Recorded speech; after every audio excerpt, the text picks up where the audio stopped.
স্থানীয় সরকার নির্বাচন সামনে রেখে নতুন কৌশল সাজাচ্ছে কার্যক্রম নিষিদ্ধ আওয়ামী লীগ। দলটি এখন সিটি কর্পোরেশন, উপজেলা পরিষদ, পৌরসভা ও ইউনিয়ন পরিষদ এই 4 স্তরের নির্বাচনে কিভাবে নিজেদের অন্তর্ভুক্ত করা যায় সেই কৌশল খুঁজছে।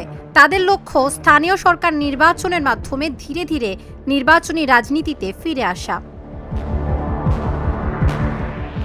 দলটির দায়িত্বশীল সূত্র বলছে, স্থানীয় নির্বাচনের পাশাপাশি তাদের আরেকটি লক্ষ্য পেশাজীবী সংগঠনের নির্বাচন, বিশেষ করে আইনজীবী সমিতিগুলোর নির্বাচন।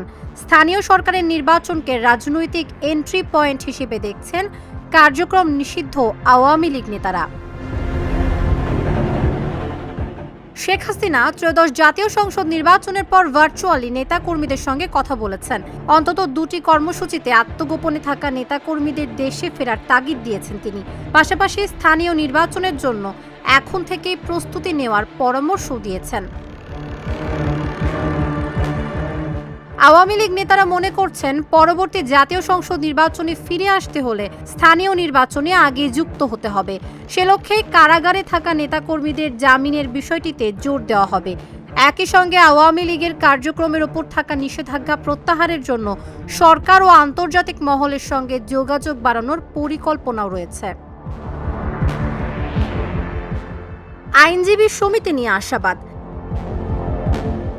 আইনজীবী সমিতির নির্বাচনে সক্রিয় রয়েছে আওয়ামী লীগ সমর্থিত প্যানেলগুলো। গত মাসে কয়েকটি জেলা আইনজীবী সমিতির নির্বাচনের ফলাফলে দলটি কিছুটা আশাবাদী হয়ে উঠেছে। সর্বশেষ গত 28 ফেব্রুয়ারি কক্সবাজার জেলা আইনজীবী সমিতির নির্বাচনে 17টি পদের মধ্যে 7টি পদে জয়ী হয়েছে আওয়ামী লীগ সমর্থিত প্যানেল।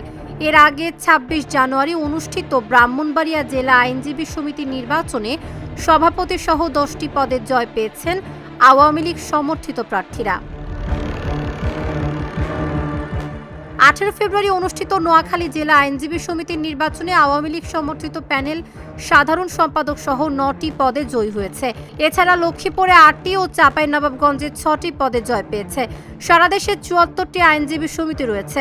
শেখ হাসিনার সরকারের পতনের পর 14টি আইনজীবী সমিতির নির্বাচন হয়েছে। এসব নির্বাচনে বিভিন্ন পদে আওয়ামী লীগ সমর্থক আইনজীবীরা উল্লেখযোগ্য ফলাফল করেছেন। এ প্রেক্ষাপটে 13 ও 14 মে অনুষ্ঠেয় সুপ্রিম কোর্ট আইনজীবী সমিতির নির্বাচন বিশেষ গুরুত্ব পাচ্ছে। স্থানীয় নির্বাচনের লক্ষ্য। স্থানীয় সরকার নির্বাচনে দলীয় প্রতীক চালু করেছিল আওয়ামী লীগ সরকারই। স্থানীয় সরকার নির্বাচন নির্দলীয় হলে আওয়ামী লীগের জন্য অংশগ্রহণ সহজ হবে, আর দলীয় প্রতীকে নির্বাচন হলে কার্যক্রম নিষিদ্ধ থাকায় আওয়ামী লীগের অংশ নেওয়া কঠিন হয়ে পড়বে। তবে স্বতন্ত্র হিসেবে ভোট করার সুযোগ থাকবে। সারা দেশে সিটি কর্পোরেশন আছে 12টি। সবকটি এখন অনির্বাচিত প্রশাসক দিয়ে পরিচালিত হচ্ছে। ইউনিয়ন পরিষদের সংখ্যা 4,500-এরও বেশি। উপজেলা রয়েছে প্রায় 500টির মতো ও পৌরসভা সংখ্যা 3 শতাধিক। যদি আওয়ামী লীগ নির্বাচনে অংশ নেয়, তবে সংখ্যা গরিষ্ঠতায় কি এগিয়ে থাকতে পারবে, টিকে থাকতে পারবে ক্ষমতা দখলের লড়াইয়ে? সময় বলে দেবে।